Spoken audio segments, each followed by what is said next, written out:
Hi everyone, I'm Narelle Todd from Get My Book Out There.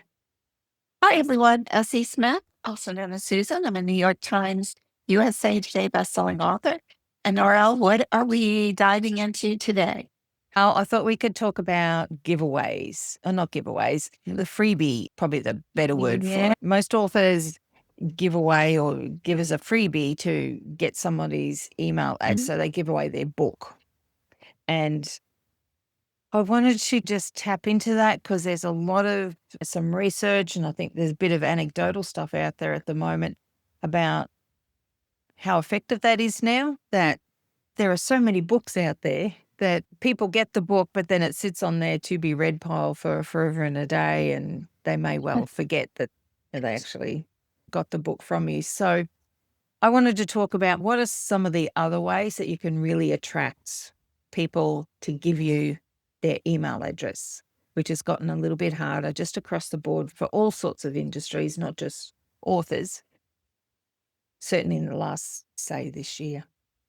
First, though, I do want to say that you need to know who your reader is. So I call it a reader avatar, but it would be your ideal reader.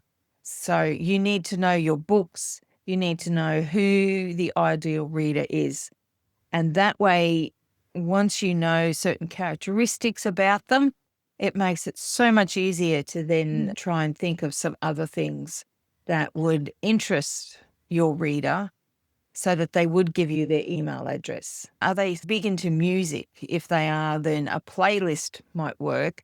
Whereas if music doesn't mean anything to them, then there could be another sort of thing that you would go with. So your very first thing is that you need to know your reader avatar or know who your main reader is. You'll always attract other people, but who is the main group? What are the characteristics of those main group of people? Let me, from an author's point of view, give a little bit of feedback. One of the things that I've always done is I'm like, yeah, I'll give one free book because I feel like if they read that book, they're going to get hooked.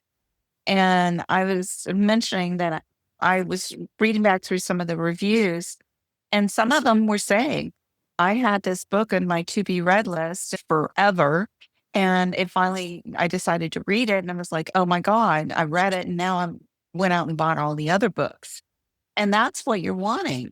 But the problem is that with so many books out there now, literally, you can't get hurt. And the to be read pile gets bigger and bigger and bigger. And of course, you feel like yours gets shoved down further and further and further in that. So it's frustrating because I want to give a sample of my writing to readers because I want them to not feel obligated and that's not to say I don't want them to feel invested, because if they download it, they are invested in Yes. that story. But I want to give them that gift because I know once they've read it, I am giving them a gift. I'm giving them a gem. Yes. They're going to love the story and the characters and the world building. But again, like you said, if everybody does it, then nobody needs to buy another book. And if nobody buys a book, then I can't make a living. And if Yeah. I can't make a living at writing, then I'm going to have to go make a living somewhere else. And so all of these stories will never get written. Yeah. This is so important. And like you said, knowing who your readers are, they the ones that they want to sample the book, read it, and if they find an author they love, they'll will go out and buy it. I know I Yeah. do that. If I find an author that I really love, I want to go buy the next book and the next book and the next book and the next book, because it's so hard, especially nowadays, to find that gem. And once you do, it's give me the board. It's nobody can have these type thing. I don't do that. Like you said, what do we do next? And I think you touched on a really good point that it's the free ebook, the free book giveaway concept is probably so overused now that it's almost like Yeah. we're so used to it that you don't even think of it and you just move on past. I think it's time that we need to kind of spice things up and just change things up and offer a different experience. And this is where, when you know who your reader is, you can have a fair idea of what sorts of things they would like. So I want to give a couple of examples, and touching on your point, the reason why we were doing a free book giveaway was that the reader obviously got a sample of how you write. So they knew if you were an author that they would want to read more about. That was the whole idea behind that. So, how can we still give them that kind of experience and open them to the world, or your opinion of the world, your idea, your experiences, the world building you have? So, how do we do all of that when it's not a book? And that's where I want you also, for everybody, to also think about what is it that's special and unique about your books or about your series, because that's also going to be a really good indication as to what sorts of giveaways would be a good tie-in and a good match. So let me share a few ideas. Okay, so I mentioned this one before about if your readers are into music or if your books have a music bent to them, then certainly doing some kind of Spotify playlist would be a good one.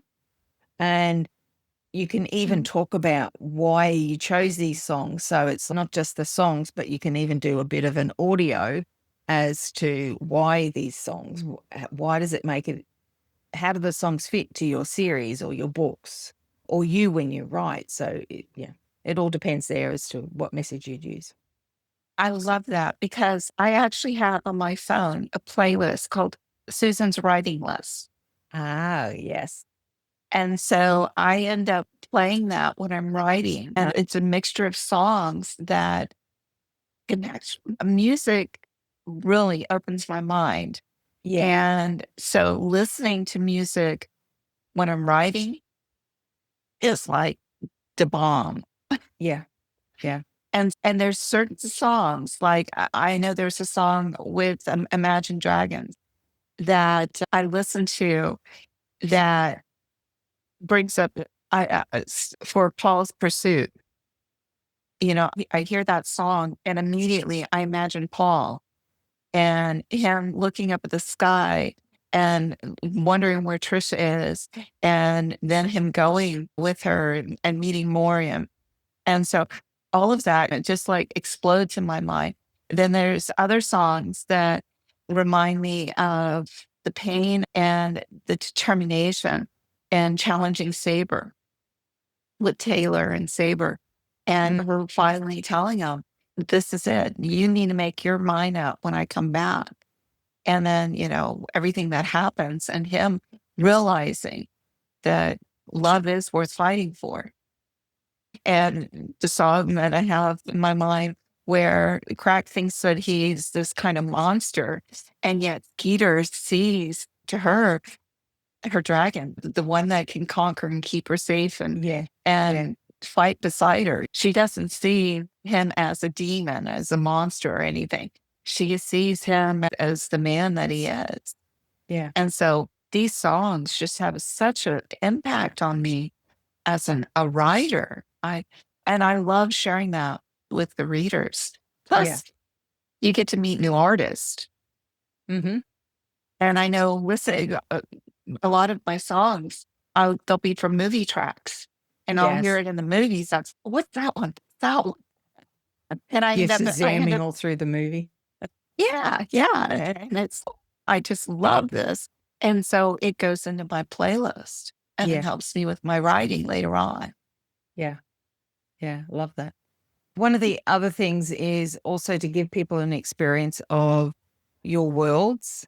And Yes. I'm thinking here particularly for fantasy type writers, or where you have a really strong and rich world. So for you, you've got fantasy, you've got sci-fi, you've got a few in there, and you do oracle cards. You've already got those already. But you could easily do something with, they get the oracle cards in exchange for emails. Yeah. A lot of people love oracle cards. So at the moment, you're giving them away for free, or people can look at them for free. Yeah. But you could easily turn that into a freebie offer where it's in exchange for an email to get the cards, and they can do it from there. So that's another option for other people as well.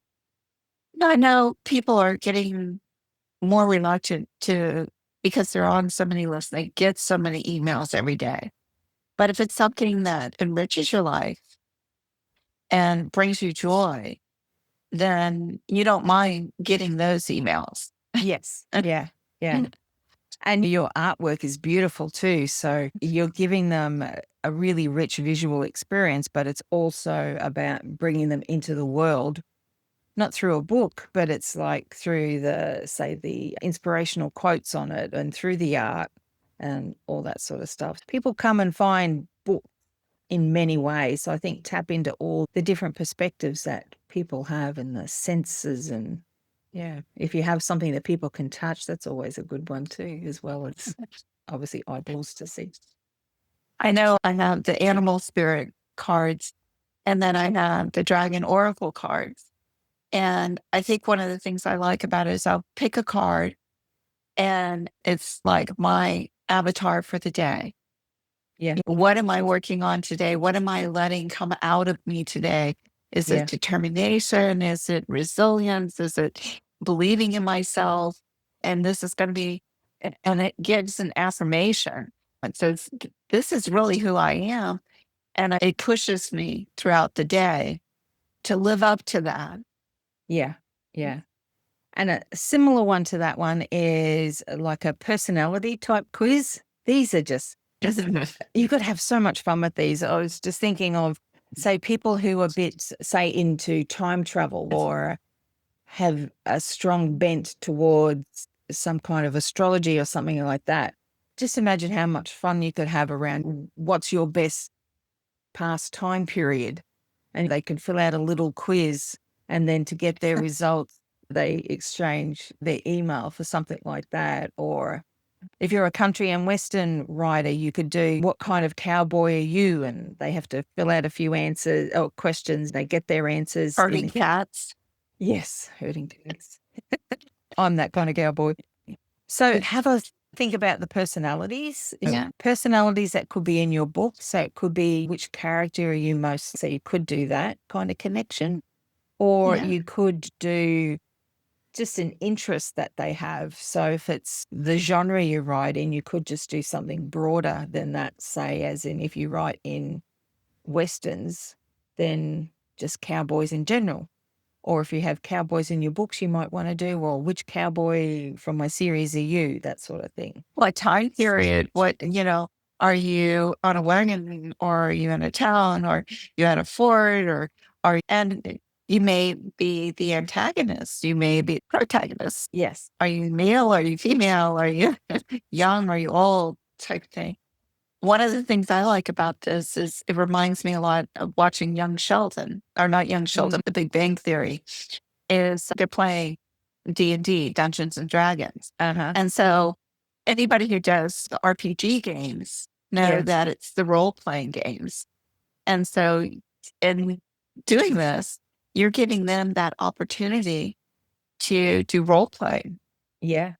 Who am I going to be today? Yes. Yeah. Who am I Absolutely. most like?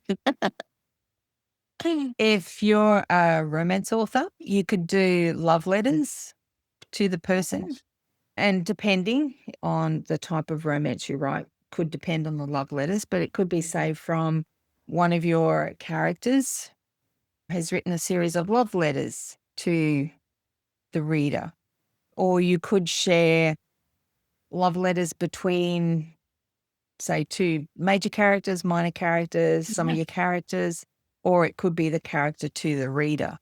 That kind of thing could be quite nice. Romance readers always love a nice bit of love and good thoughts. So have a think about that. That might fit with your readers. It seems like there's like basically your imagination is the Yeah. limit. Yes. Yeah. So if So you're doing this, where can they learn how to do all of this?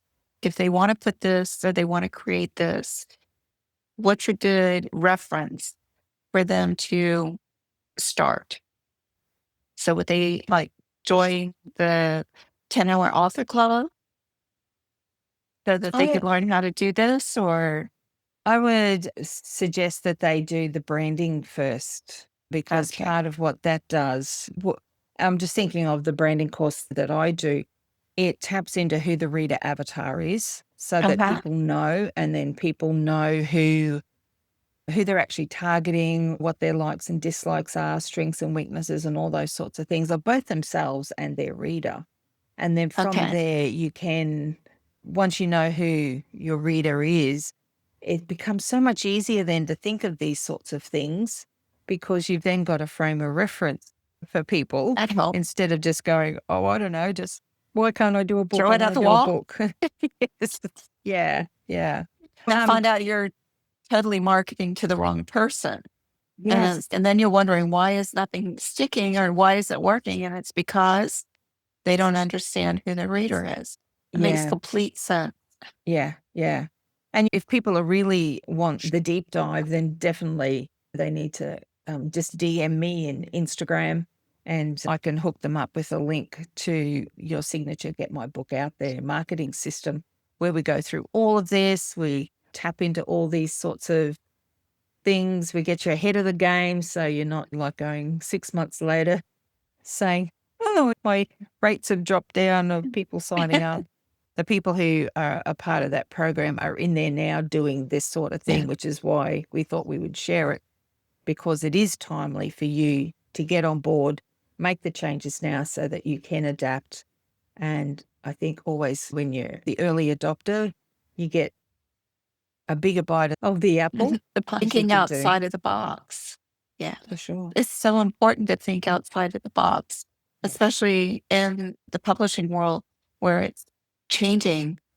It's so fast. It's almost impossible to keep up with unless you've got, like us, there's a group that is like, I learned this, put it all together. And you're like, this is how we do it. Yes. Yeah, And we're all like, absolutely. hey. DM me, Narelle Todd, on Instagram. And yeah, I can hook you up with some of the resources that I have that will help you with this sort of stuff. But yeah, start to think about changing up that freebie offer to collect emails. What else can you do that would interest people who like to read your books? And I think that you'll come up with some really good ideas. Let us know in the comments what some of those things might be for you. We're interested to find out. I hope this has been helpful. So get out there and start thinking about, what are you going to do that's not a free book for your giveaway? Thank you for so many wonderful new ideas. This is something that I think every author like me, I've been doing the free book offer, but this is definitely thinking outside of the box. Thank Yeah, we've got to revamp marketing all the time. So it's timely, that's for sure. Radio. Thanks. Thank you.